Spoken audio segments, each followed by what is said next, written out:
परमपिता परमात्मानु निज नाम ओम 3 વાર ओमकार ध्वनि करिए।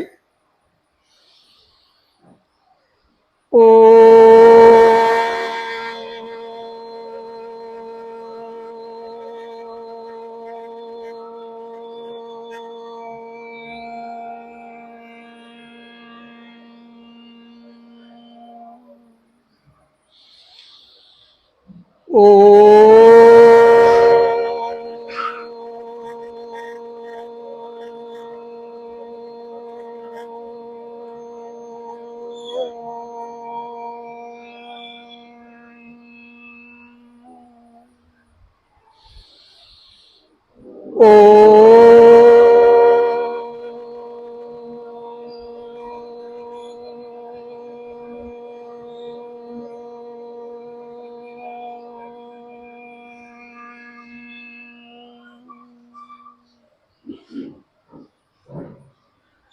ओम विश्वानि देव सवितर्दुरितानि पराशुव यत भद्रम तन्न आशुव। हे परम कृपाळु परमात्मा, हे दयाळु, तू एवी कृपा कर मारी अंदर रहेला दुर्गुण दुर्व्यसन ए बधा ज माराथी कोशो दूर थई जाय અને જેનાથી મારું કલ્યાણ થાય, જેનાથી મારી આત્મિક ઉન્નતિ થાય એવા સદગુણોથી તું મને ભરી દે। સૃષ્ટિ સંવત 1,96,53,126 વર્ષ, વિક્રમ સંવત 2082, શ્રાવણ શુદ્ધ નોમ દિનાંક 3/8/2025 રવિવાર, વૈદિક મહાસભા દ્વારા વેદ અધ્યયનનું આ 49મું સત્ર, જેમાં આપ સૌ વેદ પ્રેમી, આધ્યાત્મિક પ્રેમી, સત્ય પ્રેમી ભાઈઓ તથા બહેનોનું હાર્દિક સ્વાગત છે। આપણે 48 સેશન પૂરા કર્યા। 48મા સેશનમાં એક બહુ ગહન વિષય આપણે લીધો છે। એક ગહન વિષય હું શબ્દ એટલા માટે વાપરું છું, આમ તો દરેક વિષય ગહન છે, પરંતુ આપણો મનુષ્ય જન્મમાં આપણે શું કરવું જોઈએ, મનુષ્ય જન્મ ક્યારે મળે એ બધું જો જાણશું આપણે તો મનુષ્ય જન્મની કિંમત થશે। તો આપણે મનુષ્ય જન્મનું બરાબર ચિંતન મનન કરી અને કિંમત કરી શકશું। ગયા વખતે આપણે અધ્યયનમાં એવું લીધું કે પુણ્ય પાપ આપણે જે કાંઈ કરીએ છીએ એનું પરમાત્મા આપણને ફળ આપે છે।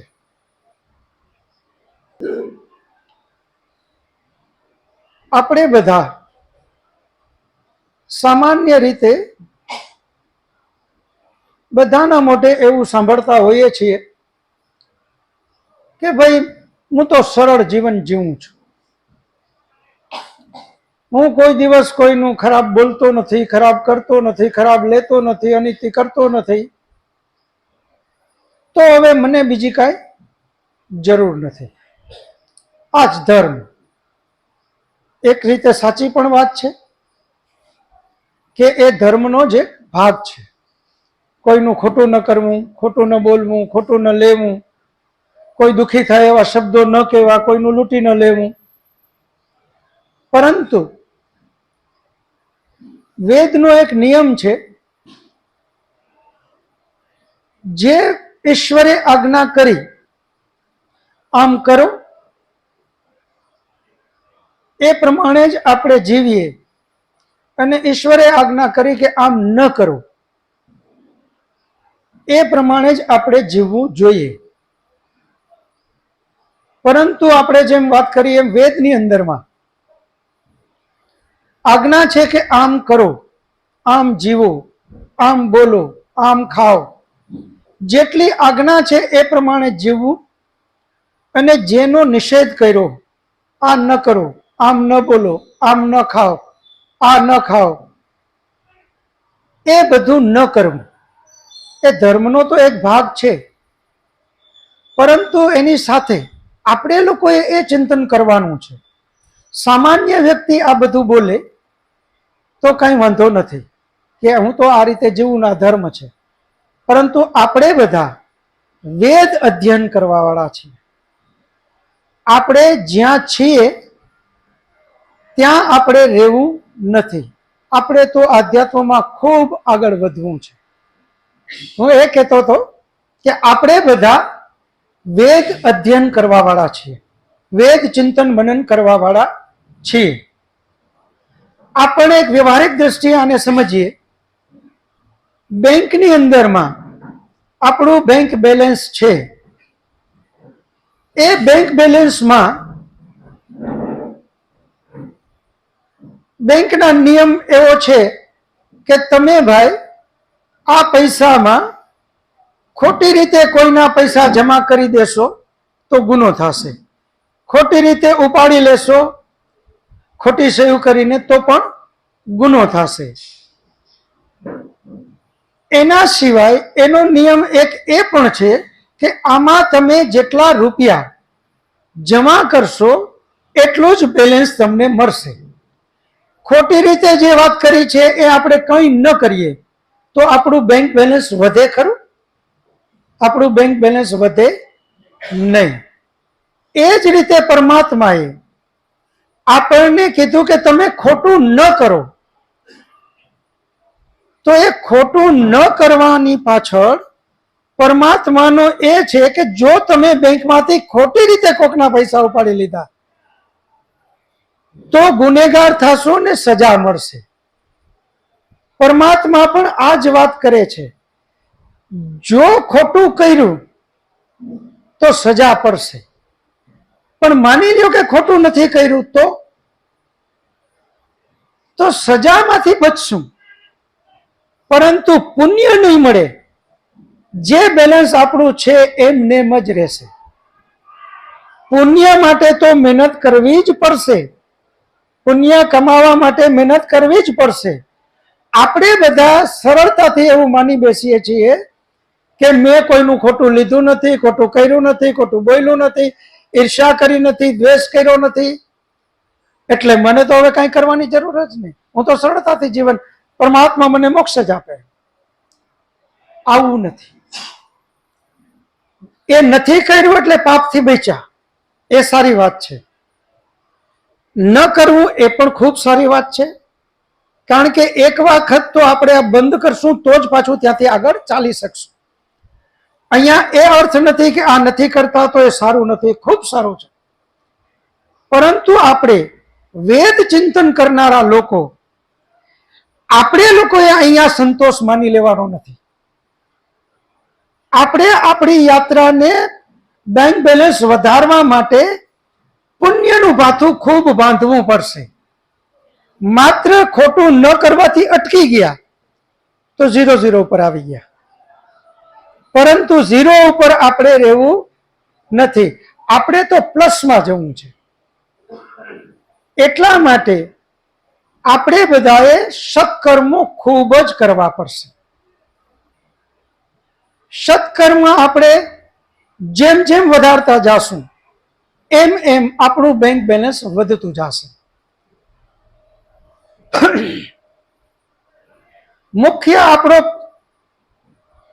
બે દિવસનું ગયા રવિવાર અને આ રવિવારનું મુખ્ય ચિંતન એ છે કે આપણને પરમપિતા પરમાત્માએ મોક્ષની જે અવધિ આપી છે એ ખૂબ લાંબી અવધિ આપી. 36,000 વખત આ સૃષ્ટિ બને અને 36,000 વખત આ સૃષ્ટિનો પ્રલય થાય, એટલો લાંબો સમય પરમપિતા પરમાત્માએ આત્માને મોક્ષનો માટે આપ્યો છે. વર્ષમાં કહું તો 14 મીંડા, 31 નીલ, 10 ખરબ અને 40 અરબ વર્ષ સુધી આટલો લાંબો સમય પરમાત્માએ આત્માને મોક્ષ માટેનો આપ્યો. તો હવે અહીંયા મુખ્ય આપણો ચિંતન એ છે કે આટલો સમય પરમાત્મા કોઈ દિવસ આપે નહીં, અને જો આપ્યો તો એની પાછળ કંઈક રહસ્ય હોય, ચિંતન મનન કરવાનો વિષય હોય. આપણે બધા જ જાણીએ છીએ કે પરમાત્મા મફતમાં કંઈ આપતો નથી. કર્મ જે કરીએ એટલું જ ફળ આપે. તો હવે આપણે અહીંયા એ વિષય ઉપર ચિંતન કરીએ. મોટા ભાગનું ગયા વખતે કહેવાય ગયું છે.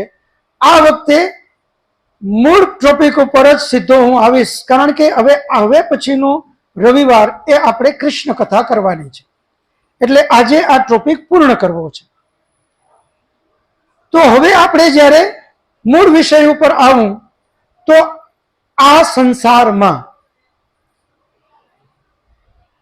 જન્મ માટેના 3 યોનિ આપણા શાસ્ત્રોમાં બતાવી છે. એક ઉભય યોનિ, બીજી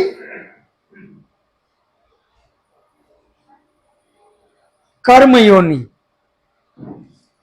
અને ત્રીજી ભોગ યોનિ.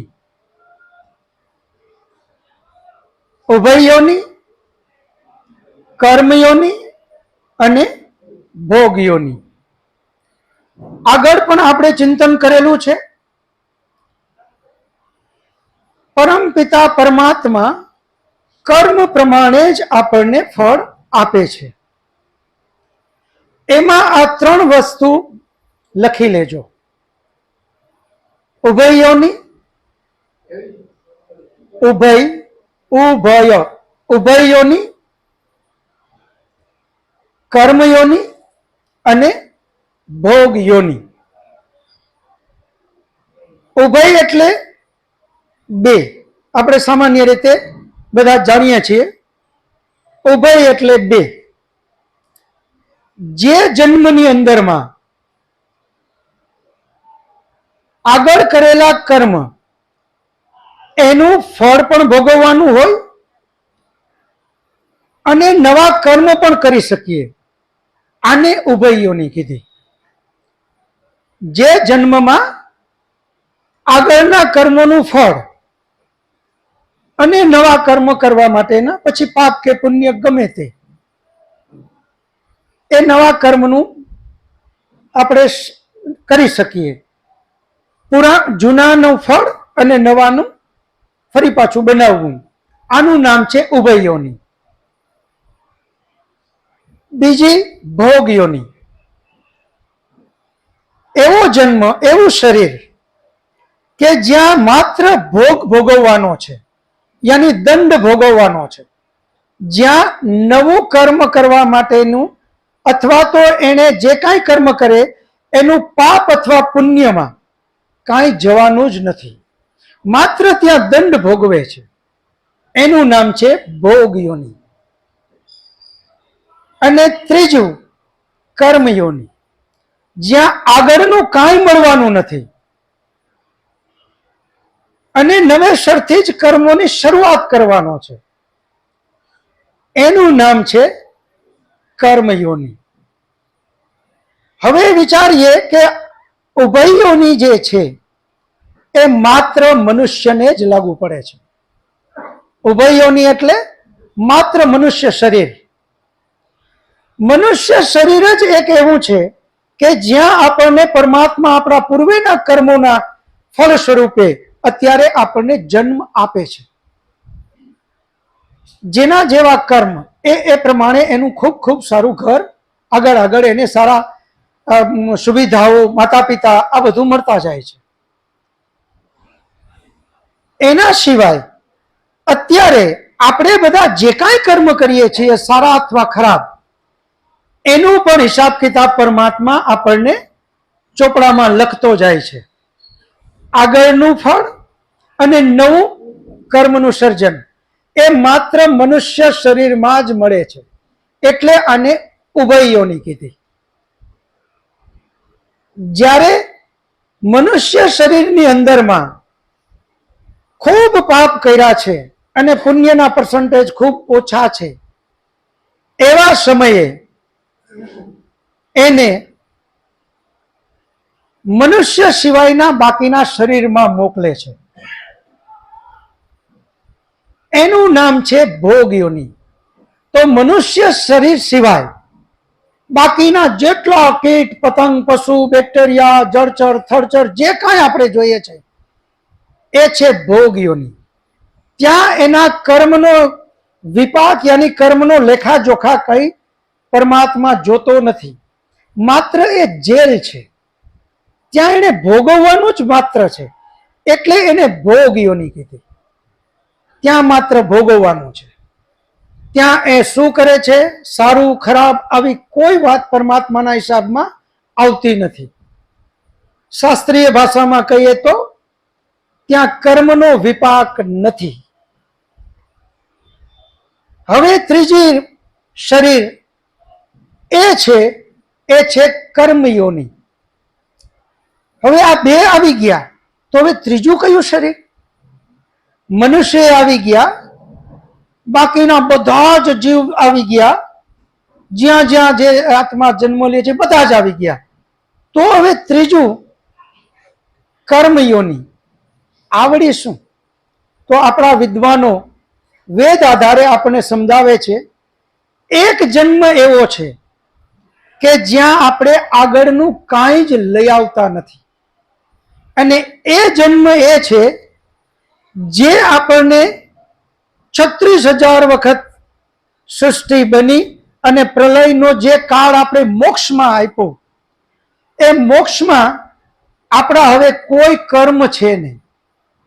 આપણે જ્યારે મોક્ષમાં ગયા ત્યારે આપણે એકદમ પવિત્ર થઈને ત્યાં ગયા અને એ પવિત્રતાનું ફળ આપણે પરમાત્માએ મોક્ષના રૂપે આપી દીધું. હવે જ્યારે મોક્ષની અવધિ પૂર્ણ થઈ અને જ્યારે મનુષ્ય બનાવે તો એને વખતે એનું આગળનું કોઈ કર્મ બાકી રહેતું નથી. એ 0 થઈ અને હવે જે મનુષ્યનો જન્મ આપ્યો, આગલા કર્મોને હિસાબે નહીં, એ તો એમાં મોક્ષની અવધિ પૂર્ણ થઈ. એટલે બધા માટે કોમન નિયમ, જેટલા આત્માઓ પવિત્રતાની પરાકાષ્ઠાએ પહોંચી અને મોક્ષમાં ગયા, એ બધાને ફરી પાછા એની અવધિ પૂર્ણ થાય ત્યારે એને મનુષ્ય બનાવવાની છે. એવે વખતે એ મનુષ્ય બન્યા. હવે એને આગળ પાછળનું કાંઈ જ નથી, નવેસરથી કર્મ શરૂ કરવાના છે. એટલે એને કર્મ યોનિ કીધી. કારણ કે સાવ બ્લેન્ક છે, કોઈ વસ્તુ હવે એની પાસે બાકી નથી. એકડે એકથી 0 થી ચાલુ કરીને એકડો બગડો તગડો એને આગળ ચાલવાનું છે. એટલે એને કર્મ યોનિ કીધી કે જ્યાં આગળના પુણ્ય કે પાપ એનું કાંઈ છે જ નહીં. તો આ રીતે આપણે 3 શરીર સમજો. એક ઉભય યોનિ, બીજું ભોગ યોનિ અને ત્રીજું કર્મ યોનિ. વેદ આપણો એમ કહે છે, આ ઉભય યોનિને બરાબર સમજીએ આપણે. આપણો વેદ એમ કહે છે કે મનુષ્ય શરીરમાં જ માત્ર પાપ અને પુણ્ય એનો હિસાબ કિતાબ લેવાય છે. એના સિવાય કોઈ શરીરમાં લેવાતો જ નથી. હવે તમે મૂળ પ્રશ્ન ઉપર આવો. આપણે જે પોતાના જીવનને સરળ માની બેઠા છીએ, મોટા ભાગનો સમાજ આમ જ જીવે છે કે હું તો સવારે ઉઠું, મારા ટાઈમે ચાય પાણી નાસ્તો કરું, મારા સમયે દુકાને વયો જાઉં, મારા સમયે હું ઓફિસે વયો જાઉં. આમ એ સરળતાથી બધું, હું કોઈને હેરાન ન કરું, હું કોઈને પરેશાન ન કરું, આમ એ પોતાના જીવનને સમજે. નિત્યક્રમ, સવારે નીકળે, સાંજે પાછો આવે, જમે, સૂઈ જાય. આપણે એ માના નથી. આપણે વૈદિક અધ્યયન કરવા વાળા છીએ. આપણે એમને જઈ અને આપણે લાસ્ટ ટાઈમ પણ વાત કરી, સમજણા થયા ત્યારથી આપણા પાપ અને પુણ્ય પરમાત્મા હિસાબ કિતાબમાં લે છે. પાપ અને પુણ્યમાં તમે વિચાર કરો, જ્યારથી સમજણા થયા ત્યારથી આપણે લેખાજોખા લઈએ, આપણે કેટલા પાપ કર્યા, એની સામે લેખાજોખા લઈએ કેટલા પુણ્ય કર્યા. પાપની શરૂઆત તો સમજણા થયા ત્યારથી શરૂ થઈ જાય છે અને એ આપણી નજર સામે છે. સારો શ્વાસ લીધો, દૂષિત કરીને બહાર કાઢ્યો. વાયુ આપણી માલિકીની નથી, એને દૂષિત કરવાનો કોઈ અધિકાર નથી. સારું જલ પીધું, દૂષિત કરીને પસીના અને મૂત્ર દ્વારા બહાર કાઢ્યું. આ અધિકાર આપણો નથી.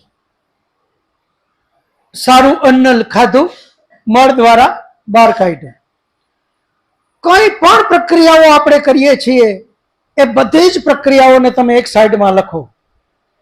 એની સામે ફેક્ટરીઓ ચલાવી, ઘરની અંદરમાં રસોઈઓ કરી, ગેસ કર્યા, ઘરમાં સંજવારી કરી, પોતા કર્યા, જે કાંઈ કર્યું, સારી વસ્તુનો ઉપયોગ કરી અને ખરાબ કરીને જ આપણે બારે કાઢ્યું છે બધું જ. હવે એની સામે આપણે લેખાજોખા માંડો સારી વસ્તુના. મેં જે વાયુ પ્રદૂષણ કર્યું એના માટે મેં કાંઈ કર્યું નહીં, તો પાપ. મેં જલનો ઉપયોગ કર્યો, એ જલ શુદ્ધિકરણ માટે કાંઈ કર્યું નહીં, તો પાપ. એનાથી ઉલટું આપણે ઘણી જગ્યાએ કરીએ છીએ. ક્યાંય એવી જગ્યાએ ગયા કે જ્યાં આપણે મીટરના પૈસા દેવાના નથી, પાણી હવે જેટલું જાય એટલું જવા દે ને, આ ક્યાં આપણું છે? લાઈટ હવે ભરવા દે ને, હોટલમાં છીએ, આપણી ક્યાં છે? બિલ ભરવા વાળો ભરશે. જ્યાં જ્યાં આપણે મોકો મળ્યો, હવે તો ઘણો બધો સુધારો થયો, નહીતર બસમાં જઈએ, ટ્રેનમાં જઈએ, કારણ વગરની નુકસાનીઓ કરી અને આપણે નીચે. ક્યાં આપણું છે? ને સરકાર કરે તો ક્યાં મફત કરે, આટલા ટેક્સ લે છે. જ્યાં જ્યાં જોવો ત્યાં પાપ પાપ પાપ પાપ પાપ પાપ પાપ પાપ વાળો આપણો જે લખેલો હિસ્સો છે, એનું લિસ્ટ જોવો તો ખૂબ લાંબુ છે.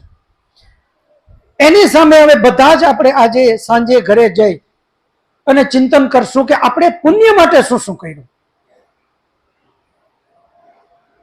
ગલત જગ્યાને પુણ્ય ન માની બેસતા. ફરી પાછો હું કહું, પુણ્ય એનો મતલબ જ એ છે કે આપણે પરોપકારનું કાર્ય શું કર્યું, પાણી બચાવવાનું કાર્ય શું કર્યું, વાયુ શુદ્ધિકરણનું કાર્ય શું કર્યું, વૃક્ષો વાવ્યા, ઘરમાં યજ્ઞ કર્યા નહીં, તો પાપ.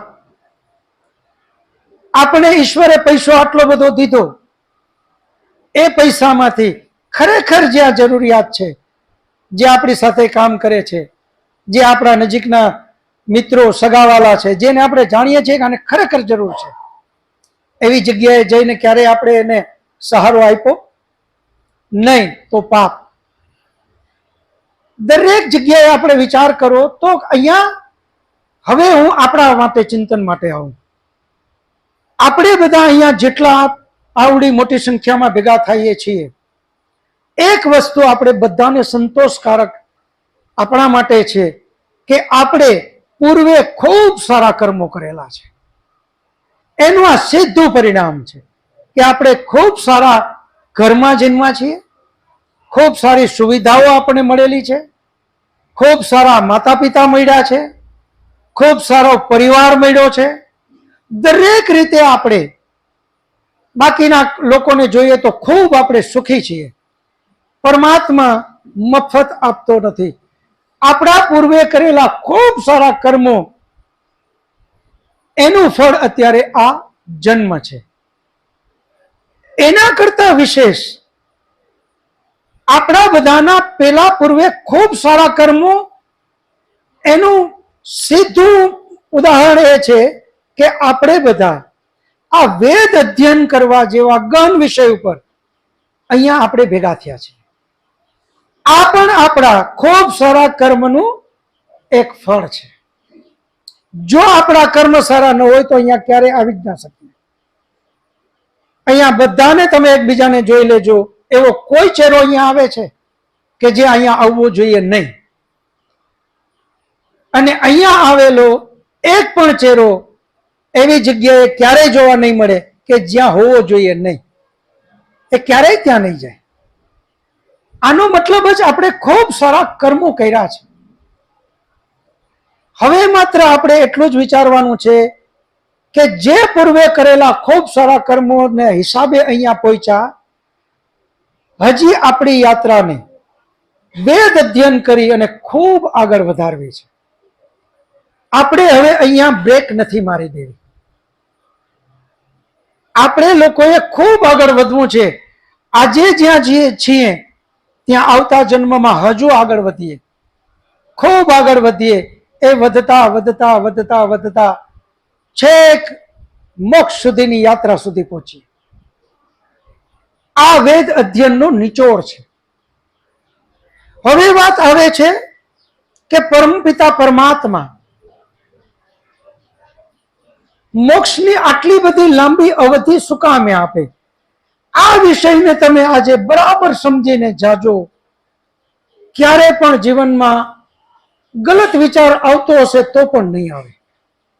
ગલત કર્મ કરવા માટેથી આપણે હજારો કિલોમીટર દૂર રહેશું. હવે આપણે હમણાં જ જેમ વાત કરી કે 3 યોની, એક ઉભય યોની, બીજી ભોગ યોની અને કર્મ યોની. કર્મ યોનીને તો ભૂલી જાઓ, એ તો મોક્ષથી આવનારા લોકોને મળે છે. આપણે બધાને પણ એક વખત કર્મયોની મળેલી જ છે. જ્યારે આપણે મોક્ષમાં ગયા ત્યાંથી પાછા આવ્યા એ વખતે, એ માત્ર પહેલી વખતને જ કર્મયોની. રહી વાત 2, એક ઉભયયોની અને બીજું ભોગયોની. ઉભયયોની એટલે શું? માત્ર મનુષ્ય. જ્યાં આપણે કર્મ, પુણ્ય અથવા પાપ કરવાની સ્વતંત્રતા છે, અને જે પુણ્ય અને પાપ કરીએ એ પ્રમાણે આપણો બીજો જન્મ મળે છે. ભોગ યોની એટલે શું? મનુષ્ય શરીર સિવાય જેટલા બાકીના બધા શરીરો છે એ તમામ શરીર દંડના ભાગે મનુષ્ય શરીરમાં જે કુકર્મ કર્યા, જે પાપ કર્યા, એના ફળ રૂપે પરમાત્મા ત્યાં દંડના રૂપે મોકલે છે. તો બાકીના બધા જ શરીરો શું છે? માત્ર દંડ ભોગવવાનું ભોગ યોની. ત્યાં એ પાપ અને પુણ્ય એનું કાંઈ ગણાતું નથી. એકદમ મગજમાં ઉતારી લ્યો કે બાકીના બધા જ શરીરો માત્ર દંડ ભોગવવા ત્યાં ગયા છે. એ બધા જ મનુષ્ય હતા. એ બધા જ મનુષ્ય હતા. મનુષ્ય શરીરમાં જ્યારે એને પાપ કર્યા એટલે હવે એને બીજા શરીરોમાં દંડના ભાગે જવું પડ્યું. હવે અહીંયા ચિંતન આપણે એ કરીએ કે એક માણસ, એક મનુષ્ય અને એની સામે આ બાકીના બધા જ જીવજંતુઓ, બેક્ટેરિયાથી લઈ કીટ પતંગ, જળચર, થળચર, આ બધાને ગણી લ્યો, એને એક બાજુ મૂકી દો. એક માણસની સરખામણીમાં આ બાકીના બધા જીવજંતુઓની સંખ્યા કેટલી? અંદાજ કરો. જેમ કે આપણે આ હોલની અંદરમાં બેઠા, આ હોલની અંદરમાં અત્યારે સંખ્યા ગણો તો 100. હવે એની સામે આ હોલમાં બેક્ટેરિયાની સંખ્યા કેટલી? કરોડો અબજો. બરાબર? આપણું સાયન્સ એમ કે છે કે આ હોલ નહીં, માત્ર આપણું જે આ ચામડી છે ને આપણા શરીરની 1 સેન્ટી બાય 1 સેન્ટી ચામડીમાં કરોડોની સંખ્યામાં બેક્ટેરિયા રહે છે. 1 સેન્ટી બાય 1 સેન્ટી. હવે આનું ગહન ચિંતન એ કરવાનું છે કે એ બધા એક મનુષ્યની સામે આ બધા જે જીવાત્માઓ છે, 1 અબજોની સંખ્યામાં જીવાત્માઓ એકની સામે છે. સૃષ્ટિની ઉંમર કેટલી? ટોટલ 4 અબજ 32 કરોડ વર્ષ. આજે આપણે કેટલા વર્ષ સૃષ્ટિના પૂરા કર્યા? હમણાં જ મેં બોલ્યો છું, 1 અબજ 96 કરોડ 8,53,126 વર્ષ આ ચાલે છે. 1 અબજ 96 કરોડ યાની અંદાજ કહીએ તો 2 અબજ. હવે વિચાર કરો, આ મૂળ પ્રશ્ન છે. મૂળ વાત અહીંયા એ છે કે 2 અબજ વર્ષથી આ જેટલા જીવજંતુઓ છે એનો હજી મનુષ્ય બનવાનો વારો આવ્યો નથી. એ એક મનુષ્યની સામે અબજો ખરબોની સંખ્યામાં જો એ બધા હોય, 2 અબજ વર્ષ આજે થઈ ગયા, એમાંથી જો પોઈન્ટમાં આપણામાં આવી જાય ને તો એ શરીર ભાઈ શહેરના શહેર માણસોથી ભરાઈ જાય, ક્યાંય જગ્યા જ ના રહે. 2 અબજ વર્ષ થયા છતાં એ બધા જ જીવજંતુઓ, પ્રાણીઓ, બધા જ આત્માઓ આજે પણ યાતનાઓ ભોગવે છે. અને એમાંથી પોઈન્ટમાં હજી અહીંયા કોઈ આવ્યા નથી. આપણે ઘણીવાર પ્રશ્ન કરીએ કે મનુષ્યની સંખ્યા વધતી જાય છે. ભારત વર્ષ આઝાદી વખતે હતું એના કરતા ડબલ થઈ ગયું, એ આપણને કેવડો મોટો ફિગર લાગે છે. પરંતુ બાકીના જે કીટ આત્માઓ છે ત્યાં આગળ જઈએ તો જેટલા મીંડા લાગે ને પછી પોઈન્ટ લગાડો ને તોય એટલું ના થાય. એમાંથી તો બહુ જ ભાગ્યે જ કોઈ ત્યાંથી બધું ભોગવી અને એક મનુષ્ય બને છે.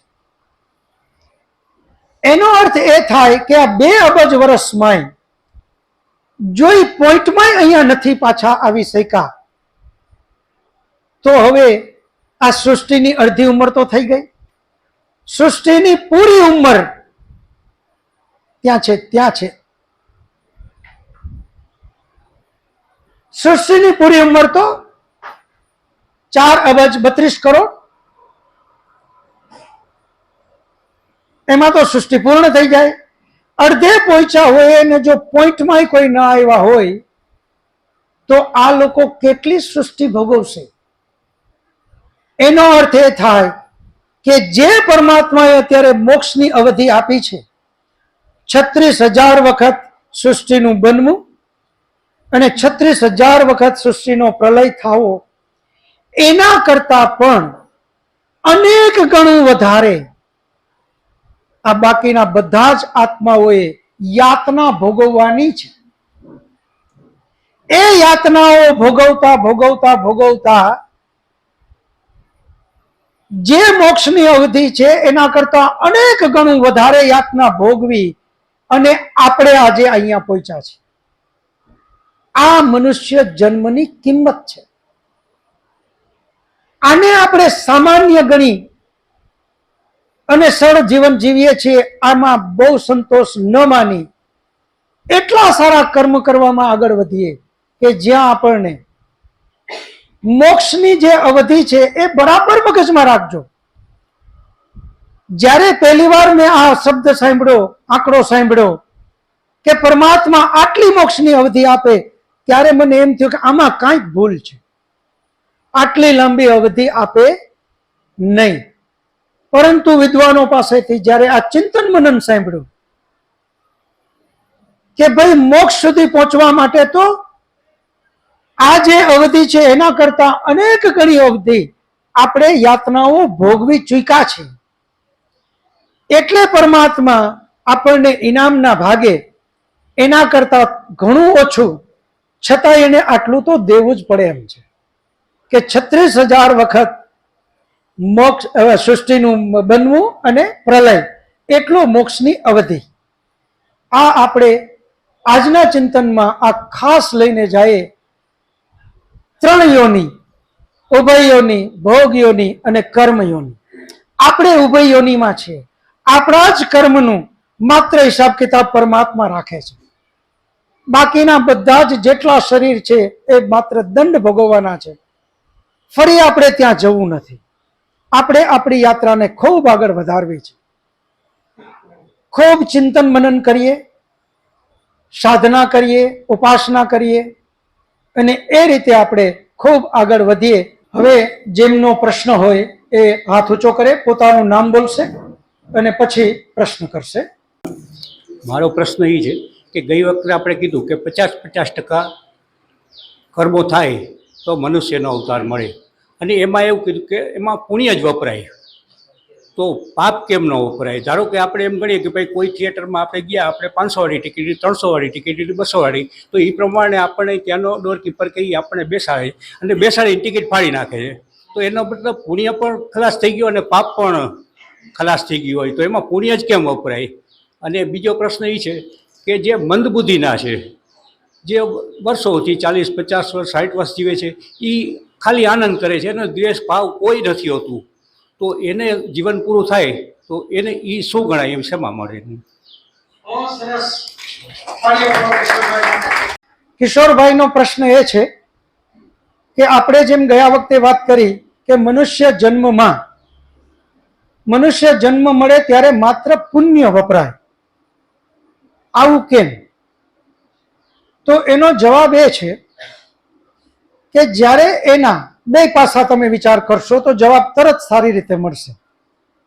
બીજી બાજુ જેના પાપ વધારે છે એટલે એને પશુ યોનિમાં મોકલા. પશુ યોનિમાં મોકલે ત્યાં એના પુણ્ય નથી વપરાતા, કારણ કે ત્યાં એને દંડના રૂપે ત્યાં મોકલી દીધા. એને જે પાપ કર્યા છે એ પાપના દંડ રૂપે, પાપના ફળ રૂપે જ એને પશુ યોનિમાં મોકલા. તો ત્યાં જો પુણ્ય વપરાય તો પ્રશ્ન થવો જોઈએ કે ભાઈ દંડ તો ભોગવે છે છતાં એના પુણ્ય કેમ ઓછા થવા માંડે? પરંતુ પરમાત્માનો ન્યાય અટલ છે. જ્યાં એને દંડના રૂપે પશુ યોનિમાં મોકલા ત્યાં માત્ર એનું ઓછું શું થયું? પાપ. અને એ પાપ એક જ વખત પશુ બની ગયો એટલે માફ થઈ ગયા એવું નથી. જેટલી વાર એને અલગ અલગ મનુષ્ય સિવાયના શરીરમાં મોકલતા જાય, જેવું પશુનું એનું શરીર એવો એનો દંડ, અને એ દંડ એ ભોગવતા પાપ એનું ઓછું થતું જાય. એક સમય એવો આવે કે એના પુણ્યનું બેલેન્સ તો એ જ્યારે પાપ દંડમાં મોકલા ત્યારે જે કઈ પુણ્ય એનું હતું એ એમને પડ્યું છે એની પાસે બેલેન્સમાં. હવે માત્ર એનું વપરાય છે શું? પાપ. એ પાપ વપરાતા જ્યારે પુણ્યના લેવલે આવશે, 50% એ થશે, ત્યારે એને ફરી પાછો મનુષ્ય બનાવશે. હવે મનુષ્ય જ્યારે બનાવશે તો ત્યાં એનું શું વપરાવું જોઈએ? પુણ્ય. કારણ કે પુણ્યના પ્રતાપે જ મનુષ્ય બને છે, પાપના પરિણામ ફળ સ્વરૂપે જ બાકીના પશુ બને છે. આ એનો સીધો ને સરળ હિસાબ છે. અને જેમ તમે કીધું કે ટિકિટ વપરાઈ ગઈ એટલે ફાડીને ફેંકી દે, એમ પરમાત્મા આમ જ કરે છે, એમાં જરાય કઈ નવું નથી. એણે જે દંડ આપવાની ટિકિટ લીધી, કૂતરો બન્યો એટલે ન્યાયની ટિકિટ ફાડીને ફેંકી દીધી કે હાલો આની કૂતરાની ટિકિટ પૂરી, એની ફાડીને ફેંકી દીધી.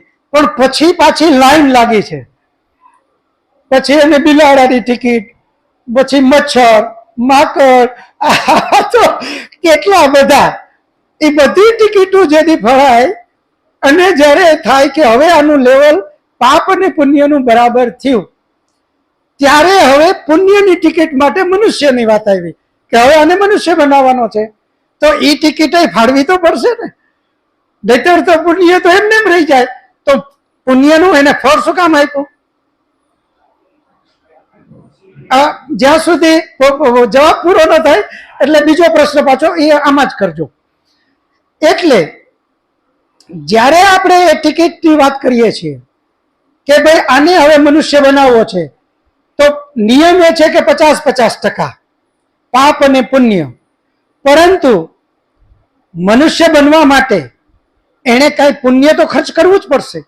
પરમાત્મા નિયમ એક છે કે આટલું જે ટકાવારી છે તો એને આ બને મનુષ્ય, પરંતુ પછી એ બનવા માટે એને એનો પુણ્યનો ખર્ચ કરવો પડે છે.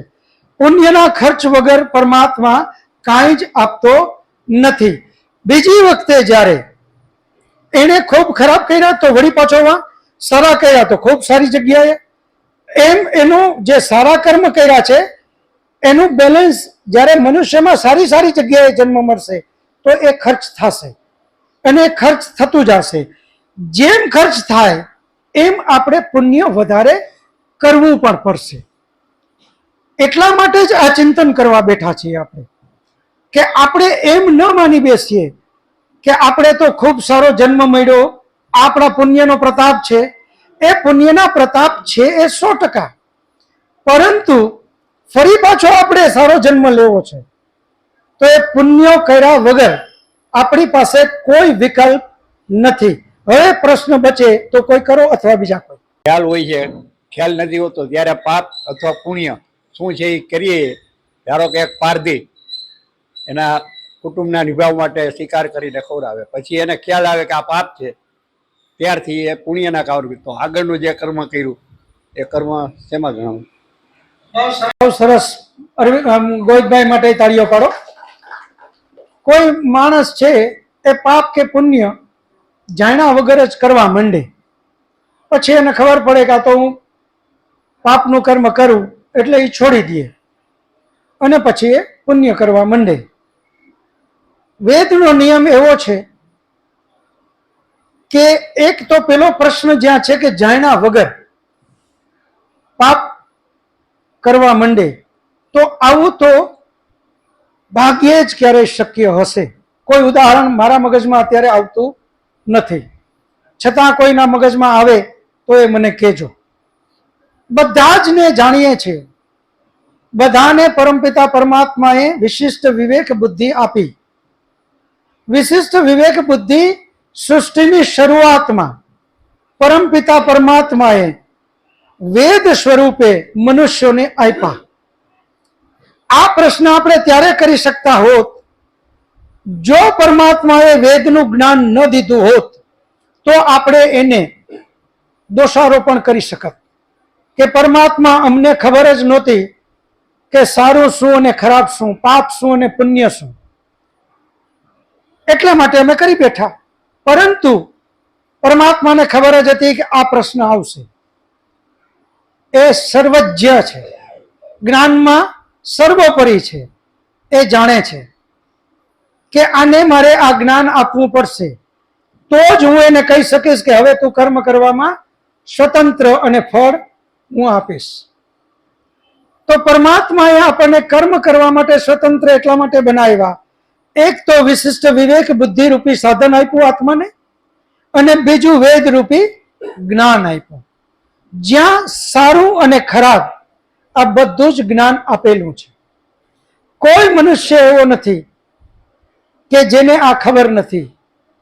હા, અમુક ઉંમર એ છે તો ત્યાં આપણે વેદમાં લખેલું જ છે કે એ ઉંમર જ્યાં એને કોઈ જાતનું જ્ઞાન નથી, તો તો ત્યાં એના કર્મનો કોઈ વિપાક નથી. ત્યાં એનું સારું અથવા ખરાબ ગણિતમાં જ પરમાત્મા લેતો નથી. જ્યારથી એ સમજણો થયો ત્યારથી જ એને આ લાગુ પડે.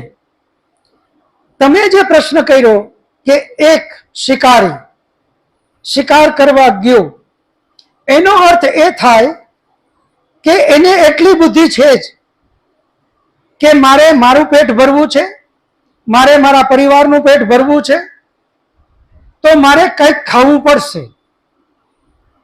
એણે એ બુદ્ધિ જે પરમાત્માએ આપી છે એનો સદુપયોગ ન કર્યો કે આના માટે હું કંઈક ઝાડપાનમાંથી લઈ લઉં, આના માટે હું આવું કંઈ ખાઉં.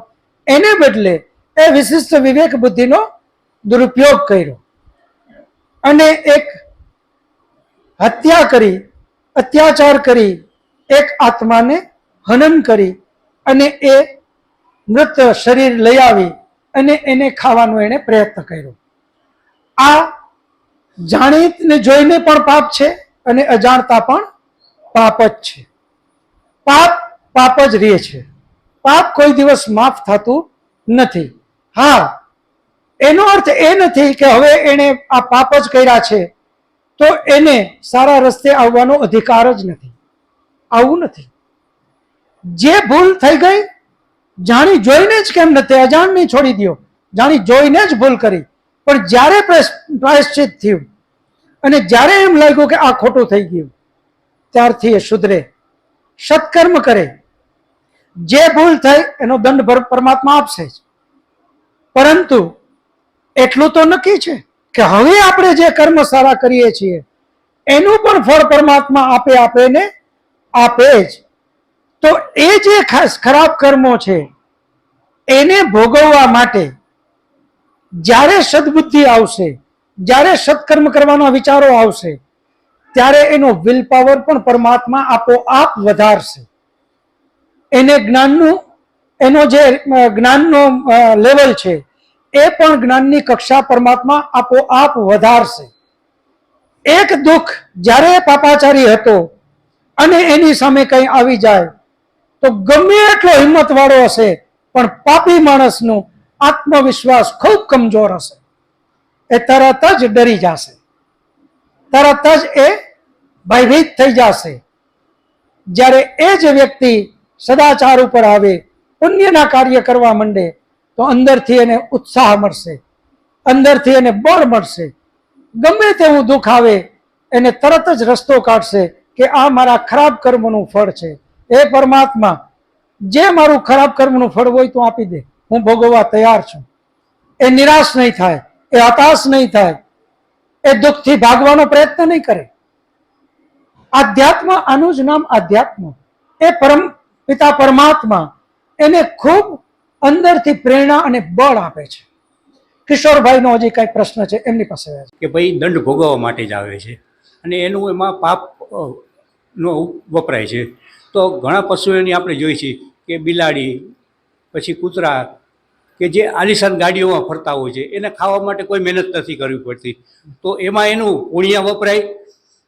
અને બીજો પ્રશ્ન મેં કીધું કે માનસિક રીતે જે મંદ છે અને એનું જીવન એમને કાઢી નાખે છે, એને ઈર્ષા ક્રોધ કોઈ જાતનું એનું હોતું નથી, તો એનું જીવન પૂરું થાય તો એ કઈ રીતે ગણાય? બંને પ્રશ્ન માટે તાળીઓ પાડીએ. કૂતરા, બિલાડા આપણે જાણીએ છીએ કે બહુ સારા સારા બંગલામાં રહે છે અને મર્સિડીઝ ગાડીમાં ફરે છે. આપણે લોકો આનું મૂલ્યાંકન આપણી બુદ્ધિથી કરીએ છીએ, કારણ કે આપણે તો આને જ વૈભવ માની બેઠા છીએ, આને જ સુખ માની બેઠા છીએ, આને જ આનંદ માની બેઠા છીએ. મર્સિડીઝ ગાડી એટલે આનંદ. એનો અર્થ તો એ થાય કે એ મર્સિડીઝ કોઈ સજ્જન અથવા સદાચારીની હોય તો એ સુખી, અને કોઈ દુર્જન પાપાચારી ગલત રસ્તેથી પૈસો કમાવાનો હોય તો એ સુખી. કારણ કે આપણું સુખી અને દુઃખીનો માપદંડ જ આ બની ગયો છે. આપણે ભૌતિક સુખ સુવિધાને જ માત્ર આનંદ અને સુખ માની બેઠા છે. એટલે હવે કૂતરો મર્સિડીઝમાં અથવા બંગલામાં હોય એટલે આપણે એને સુખી માનીએ છીએ. પરંતુ એ કૂતરાને તો પૂછજો કે તને આ મર્સિડીઝમાં મજા આવે કે તને ધૂળમાં ખાડો કરીને ન્યા જલસો આવે. ક્યારેક એવું પણ વિચારજો. એ દંડ જ છે એના માટે. એને એનો માલિક એક બેસ એટલે એ બેસી જાય, ઉભો થાય એટલે ઉભો થઈ જાય. એને ખબર નથી કે હું મર્સિડીઝ એટલે શું. જે તમને મને ખબર છે કે ગાડીઓમાં અલ્ટો લ્યો તો એની કિંમત આ, એનાથી આગળ જાઓ સિટી એની કિંમત આ, એનાથી આગળ જાઓ તો એની કિંમત આ, એનાથી આગળ ફરારી, એનાથી આગળ રોલ્સ. આમ આપણે ખબર છે કે આ મર્સિડીઝ એટલે શું. કૂતરાને બિચારાને કાંઈ ખબર નથી કે મને કેમાં આને જેલમાં નાખ્યો. એને તો તમે સામાન્ય પાંજરામાં મૂકો તો એ જેલ છે, અને મર્સિડીઝમાં પૂરીને લઈ જાઓ તો એ જેલ છે, અને આપણા બંગલાના રૂમમાં પૂરી દો તો એ જેલ જ છે. એટલે આ મગજમાંથી કાઢી નાખીએ આપણે કે આપણે પ્રાણીઓને બહુ સુખી રાખીએ છીએ. આવો અત્યાચાર ન કરીએ. આ અત્યાચાર જ છે. પોપટ, એને આપણે કેટલું એનું વિશાળ આખો આકાશ એનું છે, ગમે એટલી સુખ સુવિધાઓ એને આપીએ, એ જેલ છે એના માટે, અત્યાચાર છે. આ જેલ સિવાય કંઈ જ નથી. આપણે એમ માનીએ છીએ કે આપણે તો એને સુખી બનાવ્યો, પણ એને ખબર નથી એ કૂતરાને કે આણે તો મને મખમલનું સરસ મજાનું 10,000ના ગાડલા ઉપર મને બેસાડ્યો.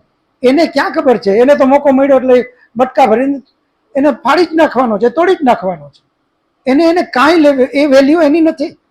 એ તમને મને એમાંય પાછા આપણે આપણા જ સંતોષ ખાતર, આપણા જ સુખ ખાતર આ બધું કરીએ છીએ કે અમે કૂતરો રાખ્યો પણ જોવો કેટલો.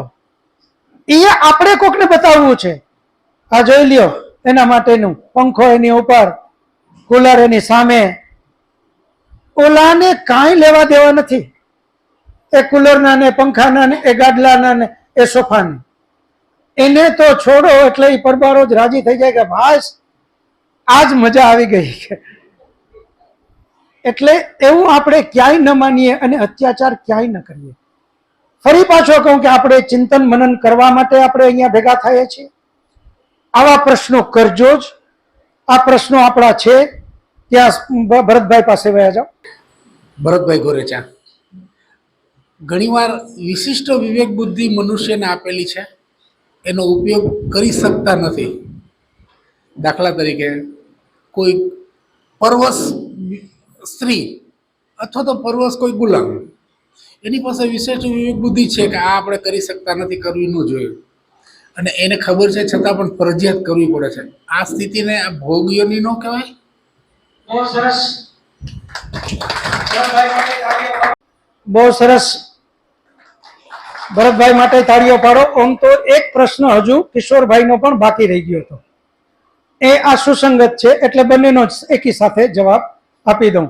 કિશોરભાઈએ એક પ્રશ્ન એ કર્યો હતો કે જે મંદ બુદ્ધિ છે અને એને તો મંદ બુદ્ધિ જ છે, તો એ કર્મ કરે એનું શું? તો પરમપિતા પરમાત્માએ દંડ માટેની વ્યવસ્થા અલગ અલગ આપેલી છે. માત્ર મંદ બુદ્ધિ અને ગુલામ એના માટે જ નહીં, પરંતુ મનુષ્યમાં સારી બુદ્ધિ છે એમાં પણ અલગ અલગ કેટેગરી.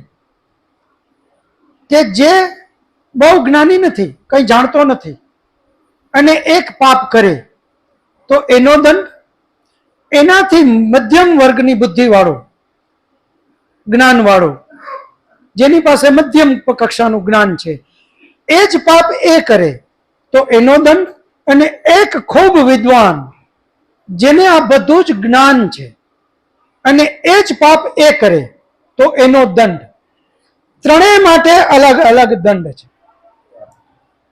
જેની પાસે વિશિષ્ટ વિવેક બુદ્ધિ છે, માત્ર જ્ઞાનનો ફરક છે.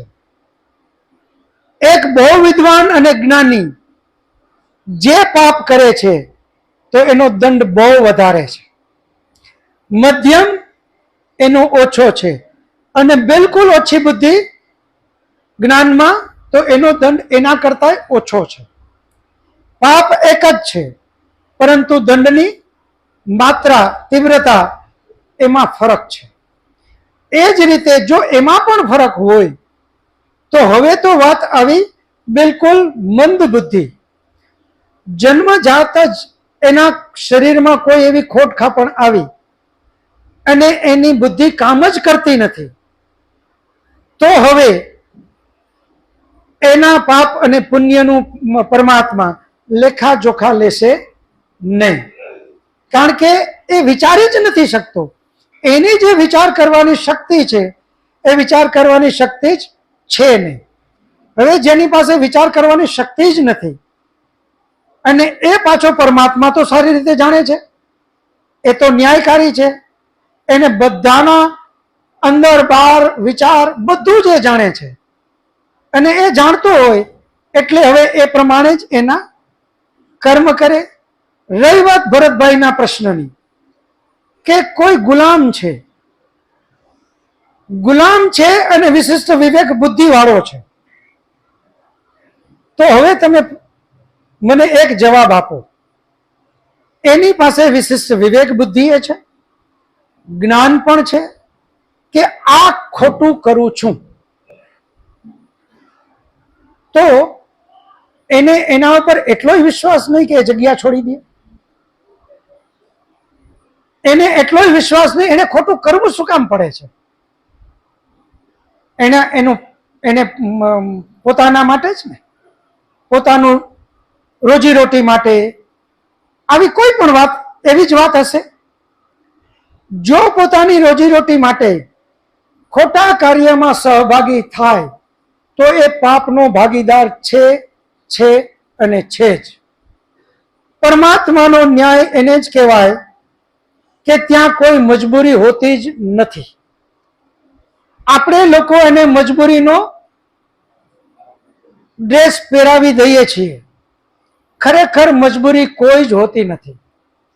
બધા જ પોતપોતાના જીવનમાં વિચાર કરજો કે આ આપણે આપણા સ્વાર્થ, આપણા લોભ, આપણા મોહ, આપણા રાગ, આપણા દ્વેષ, આપણી ઈર્ષા, અવિદ્યાયુક્ત જે હતું એના પરિણામે આપણે આ કરેલું છે. આ ન કર્યું હોત તો એવી કોઈ બાબત નહોતી કે જેનાથી આપણે કોઈ મોટી હાનિ થઈ જાય. એ કરીને જે હાનિ આપણે લઈએ છીએ એ એટલા માટે લઈએ છીએ, સંસારમાં આને જ સુખી ગણીએ છીએ આપણે. ફરી પાછી જ્યાંથી વાત શરૂ કરી ત્યાંથી, એટલા માટે જ 2 અબજ વર્ષ થઈ ગયા છતાં પોઈન્ટમાંથી ત્યાંથી કોઈ અહીંયા આવી શક્યા નથી. એનું કારણ જ મનુષ્ય શરીરની અંદરમાં રહેલા કર્મોનું ફળ છે. મનુષ્યની શરીરની અંદરમાં જે આત્માએ જે કર્મ કર્યા છે એનું ફળ ભોગવવું પડે અને ભોગવવું જ પડે. એના સિવાય કોઈ વિકલ્પ નથી. પરમાત્મા ન્યાયકારી છે, એ કોઈ દિવસ અન્યાય કરતો નથી. જાણી જોઈને કરો કે અજાણતા કરો, દંડ મળે, માત્રામાં ફરક રહેશે. અજાણતા કરે થઈ ગયું છે તો માત્રા એની બહુ ઓછી હશે દંડની. જાણી જોઈને કર્યું, માત્રા ખૂબ વધારે હશે. ખોટાનો દંડ ભોગવવો જ પડે. એ જ રીતે સત્ય, પુણ્ય કર્મ, જે કાંઈ પુણ્ય અજાણતા થઈ જાય, અજાણતા કોઈ પુણ્ય કરી નાખે, એને ખબર જ નથી કે આ પુણ્ય છે, તો એ ફળ તો મળે જ છે ને. પરંતુ જાણી જોઈને એ કરે છે કે નહીં, હે પરમાત્મા, મારે તો તારી પાસેથી ફળ જોઈએ છે અને મારે જાતને પવિત્ર બનાવવી છે, શુદ્ધ બનાવવી છે, માટે હું આ કર્મ કરું, તો એ પ્રમાણે એને ફળ આપશે. ફળ તો જાણતાય મળે ને અજાણતાય ભોગવવું જ પડે. સમય સમાપ્તિ થઈ છે, 5 મિનિટ વધારે લેવાઈ ગઈ છે, ક્ષમા કરજો. ટટાર બેસી બધા શાંતિ પાઠ કરી પ્રસાદ લઈ અને છૂટા પડીશું. શાંતિ પાઠ. ઓમ ધ્યૌ શાંતિરંતૌ શાંતિરંતરિક્ષં શાંતિ પૃથ્વી શાંતિરાપઃ શાંતિરૌષધયઃ શાંતિः वनस्पतयः शान्तिर्विश्वे देवाः शान्तिर्ब्रह्म शान्ति सर्वं शान्ति शान्तिरेव शान्ति सामा शान्तिरेधि ॐ शान्ति शान्ति शांति. सर्वेभ्यो नमः. सबको सादर नमस्ते जी. नमस्ते नमस्ते नमस्ते.